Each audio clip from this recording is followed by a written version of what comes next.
저번 영상에서 SNS 강의를 들으러 가도 적용하기 어려운 이유에 대해서 이야기를 했는데, 이번에는 SNS 마케팅을 잘 하기 위해서 어떻게 해야 하는가를 큰 틀에서 이야기해 보겠습니다.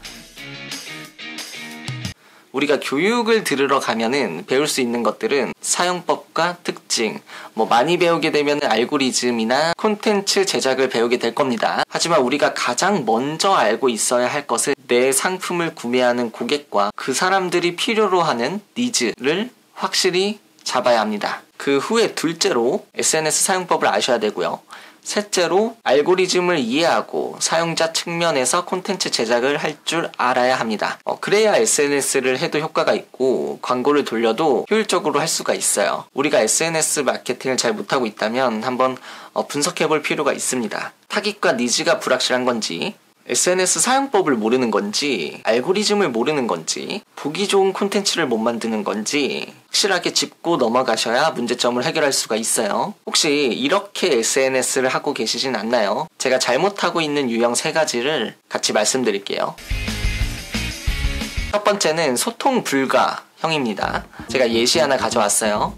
이게 잘하고 있는 기업을 예시로 가져오면 괜찮은데 잘 못하고 있는 기업을 예시로 보여주면은 좀 안 좋은 일들이 일어날 수 있기 때문에 좀 안전하게 저희 모교가 운영을 하고 있는 페이스북 페이지에서 제가 가져왔습니다.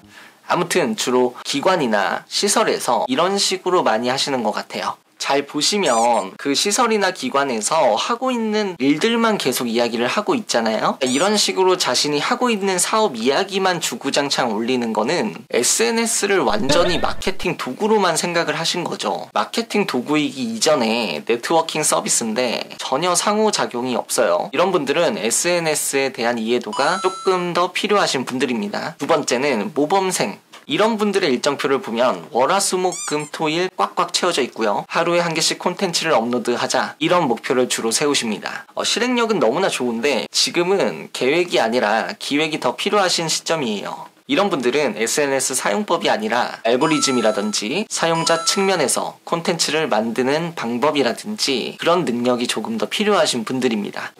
좋아요.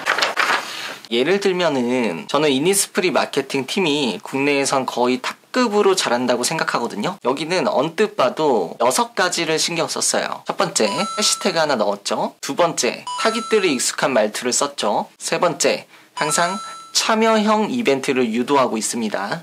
댓글을 달게끔 유도하고 있어요.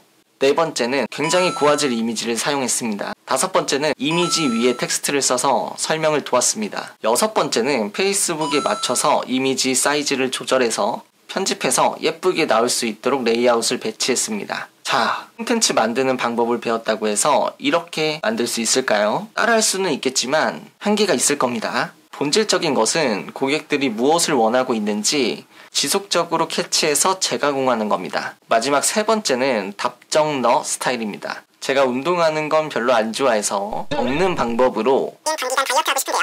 안 먹어도 살찐다는 그런 체질인가 봐요. 이런 글에 답변하신 분은 팩트 폭행을 아예 해버립니다. 꼭 챙겨 먹고 과자나 음료 등의 군것질을 완전히 끊고 특히 저녁 식사 이후에는 음식 섭취를 안 하려는 노력이 필요합니다. 그렇다고 몸을 위한 건강한 다이어트 하시기 바랍니다. 이런 분들 정말 많은데 강의를 들으면 뭔가 비결이나 비법이 있다고 생각하시는 분들이에요. 그런 걸 기대하고 오시는 분들에게는 저는 이런 답변이 적용될 수 있다고 봅니다. 그런 게 있다고 하더라도 본질적인 것을 놓치고 있다면 금방 다시 되돌아옵니다. 자, 이번 영상의 결론입니다. 이 강의를 듣고 계신 분들은 마케터가 없으실 확률이 높은데 고객들하고 가장 많이 만나는 마케터가 없다는 뜻은 아무래도 상품을 홍보할 때 내 입장에서 이야기하는 경우가 굉장히 많습니다. 우리 제품은 좋은 제품이에요. 어디에서도 볼 수 없었던 기능입니다. 그래서 돈을 좀 비싸게 받을 예정입니다. 라고 하시지만 막상 소비자 입장에서는 별로 필요가 없는 기능일 수 있다는 거죠. 그러니까 알고리즘과 콘텐츠 강의를 가기 전에 잘 팔리는 상품은 무엇인가? 우리의 고객은 무엇을 필요로 하고 있는가? 이런 강의들을 먼저 찾아보셔야 한다는 거죠. 여기까지 이해되셨죠? 오늘은 여기까지입니다. 영상이 도움이 되셨다면 좋아요와 구독 부탁드리고 좋은 하루 되시고 다음 영상에서 만나요. 감사합니다.